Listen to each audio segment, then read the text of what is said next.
आबे वो आबे मोरे गाँव माँ, आबे वो आबे मोरे गाँव माँ।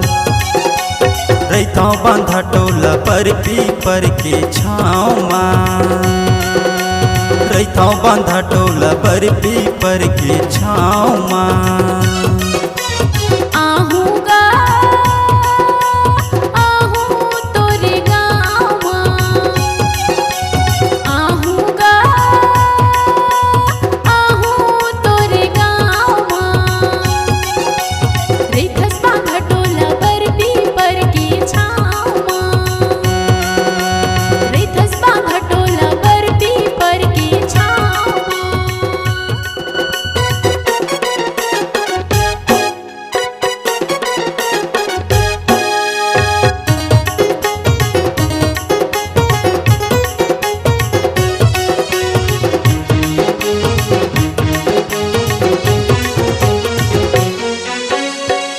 लोहारा वो जिला कबीरधाम,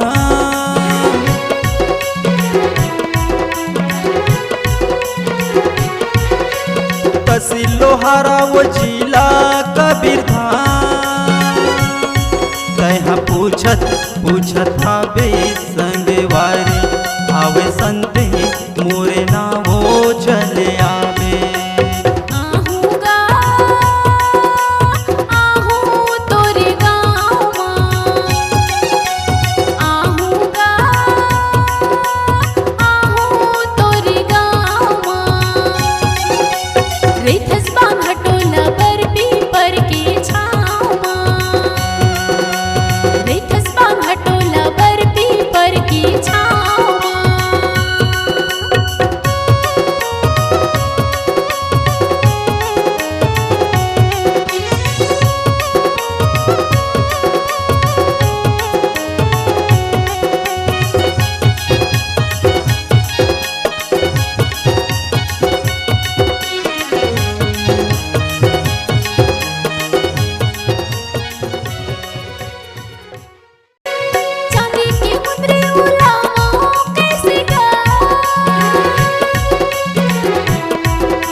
आबे मोरे गाँव माँ, आबे वो आबे मोरे गाँव माँ। रैथों बांधा टोला पर पीपर के छाँव माँ, रैथों बांधा टोला पर पीपर के छाँव माँ।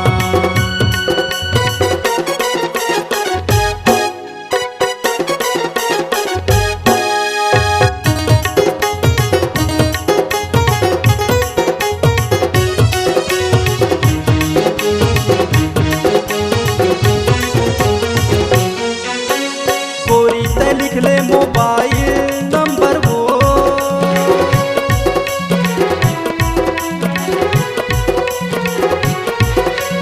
पूरी ते लिख ले मोबाइल नंबर वो।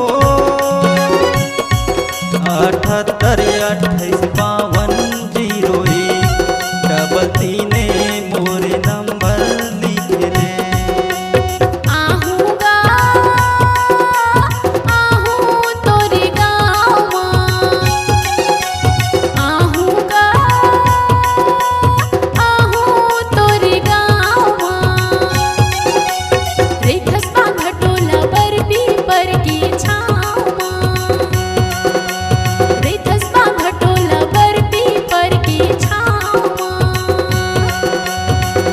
बांधा टोला पर पीपर के छाँव माँ, रैथस बांधा टोला पर पीपर के छाँव माँ, रैथों बांधा टोला पर पीपर के छाँव।